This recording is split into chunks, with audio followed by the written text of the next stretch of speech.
সব যদি সম্ভব নাও হয়, আমি বলবো তিনি যেন কোনোভাবেই বাংলাদেশের রাজনৈতিক সংস্কৃতিতে আরেকবার পা না দেন। জি, আপনি বলছিলেন যে তার বক্তব্যটি খুবই গোছালো এবং কনস্ট্রাকটিভ একটি বক্তব্য, সেটি আসলে আমরা সবাই দেখেছি। বক্তব্যে যে বিষয়টি আমার কাছে আরেকটি বিষয়ে খুব লেগেছে, যেটি হচ্ছে নিরাপদ বাংলাদেশের কথা তিনি বলেছেন। যে জায়গাটা তিনি জোর দিয়েছেন, প্রত্যাশিত বাংলাদেশের কথা বলেছেন। নিরাপত্তা ইস্যুটা তার কাছেও আসলে গুরুত্বপূর্ণ বিষয়। নিরাপদ বাংলাদেশের বিষয়টি তিনি বলেছেন, এটা আসলে মানুষের চাহিদা। তার নিরাপত্তা তো রাষ্ট্র দেবে এবং তার নিজের সেই সক্ষমতা আছে, দলের সক্ষমতা আছে। মানুষের জন্য নিরাপত্তা চেয়েছেন, এটা আসলে মানুষের ভাষা। এটা আমার ভালো লেগেছে এই জন্য যে মানুষ কি চায় এটা তিনি বোঝার চেষ্টা করেছেন।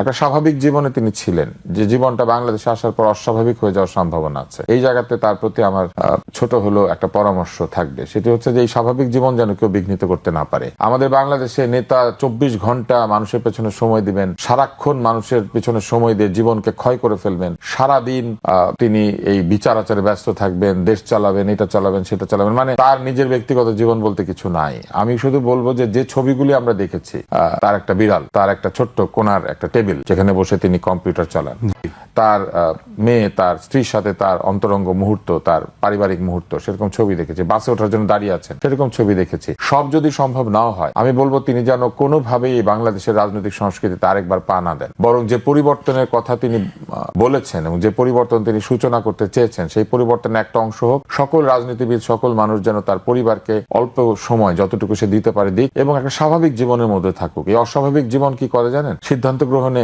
বাধা দেয়। সিদ্ধান্তগুলি এরপরে ভুল হতে থাকে, সঠিক হয় না। কারণ এত চাপের মধ্যে, নিদ্রাহীন, আহারহীন, মানে একটা এমন অবস্থা, এই লোক আসছে, এই লোক যাচ্ছে, এই রাজনৈতিক সংস্কৃতি থেকে যেন দল এবং রাজনীতিবিদরা বেরিয়ে আসতে পারেন, এটা আমি তার কাছে একটা অনুরোধ করব। তাহলে আজকে তিনি যেই শান্ত সৌম্য মূর্তিতে যে বক্তৃতা দিয়েছেন, এই বক্তৃতা তিনি দিতে পারবেন না। কারণ তাকে এমন ভাবে লোকজন বিরক্ত করবে, এমন ভাবে তেল নিয়ে এসে হাজির হবে, মানে আক্ষরিক তেল না, আপনি বুঝতেই পারছেন, তোষামতকারীরা এমন ভাবে এসে হাজির হবে যে তাকে স্বাভাবিক দায়িত্বগুলি পালন করতে দেবে না। বাংলাদেশের মানুষের একটা বিরাট সমস্যা। আমি আশা করব এইটাকে তিনি বন্ধ করতে পারবেন। এখন আপনি যেটা বলছিলেন যে নিরাপত্তা, উনি যেই স্বাভাবিক জীবনের মধ্যে ছিলেন বলে বাংলাদেশের মানুষের নিরাপত্তার অভাবটা তিনি বুঝতে পেরেছেন। বাংলাদেশের মানুষ সন্ধ্যা হলে পরে বাড়ির বাইরে যেতে ভয় পাচ্ছে। একটা দামি কিছু হাতে থাকলে সেটা নিয়ে কোথাও যেতে গেলে ভয় পাচ্ছে।